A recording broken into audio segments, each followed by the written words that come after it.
আম পোড়ার শরবত এই তীব্র তাপপ্রবাহে একটু স্বস্তির প্রচেষ্টা।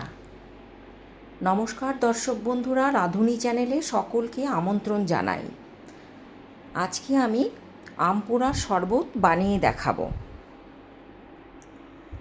গরমকালে এটা আদর্শ একটা রেসিপি। সবাই প্রায় আমরা সকলে খাই এই আম পোড়ার শরবত। কাঁচা আমের গাগুলো চিড়ে নিয়ে সর্ষের তেল মাখিয়ে নেব। সর্ষের তেল মাখিয়ে নিচ্ছি। এবার আমি আমগুলোকে গ্যাসে পুড়িয়ে নিচ্ছি। পোড়ানো হয়ে গেল।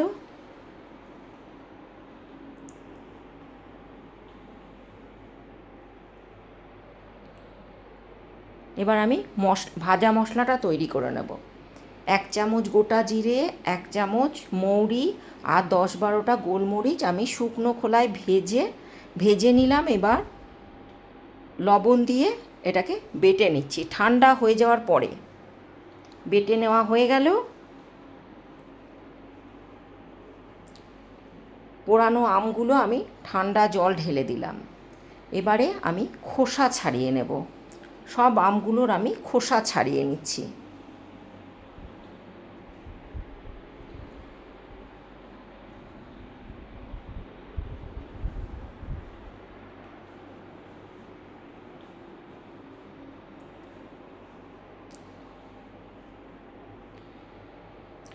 খোসা ছাড়ানো হয়ে গেল।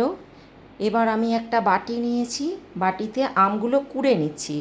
আপনারা চাইলে এগুলো চটকে নিয়ে, হাত দিয়ে চটকে নিয়ে আপনারা মিক্সিতে বা বেটেও নিতে পারেন। বেটে নিলে একদম মিহি হবে। আমি এটাকে গ্রেট করে নিচ্ছি।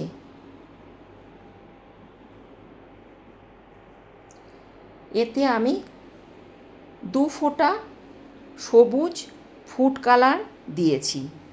6 চামচ গুঁড়ো চিনি দিচ্ছি। 6 চামচ গুঁড়ো চিনি দিলাম। এবার দিচ্ছি 1 চামচ বিট লবণ। ভাজা মশলাটা দিয়ে দিচ্ছি। এবার দিচ্ছি পুদিনা পাতা বাটা। পুদিনা পাতা বাটা দিয়ে দিলাম। মিক্সির বাটিটা ধুয়ে জল দিয়ে দিচ্ছি। গুলে নিচ্ছি আমি, ভালোভাবে গুলে নিতে হবে। সবুজ কালারটা আনার জন্য আমি কিন্তু 2 ফোঁটা ফুড কালার দিয়েছি। এবার আমি 2 চামচ জল জিরা দিলাম। আপনারা চাইলে ফুড কালার নাও দিতে পারেন।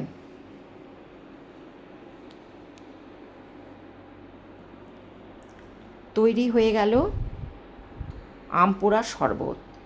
এবার আপনারা চাইলে নুন চিনি যতটা লাগবে আপনাদের দিয়ে আপনারা পরিবেশন করবেন।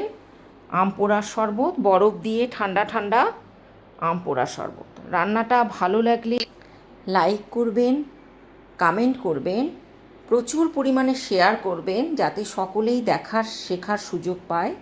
আর সাবস্ক্রাইব করে নেবেন আমি পরবর্তী রেসিপি পোস্ট করার সাথে সাথে যেন আপনাদের কাছে নোটিফিকেশনটা চলে যায়।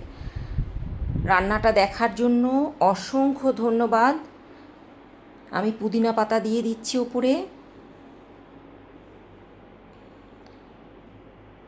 নমস্কার, সকলে ভালো থাকবেন, সুস্থ থাকবেন।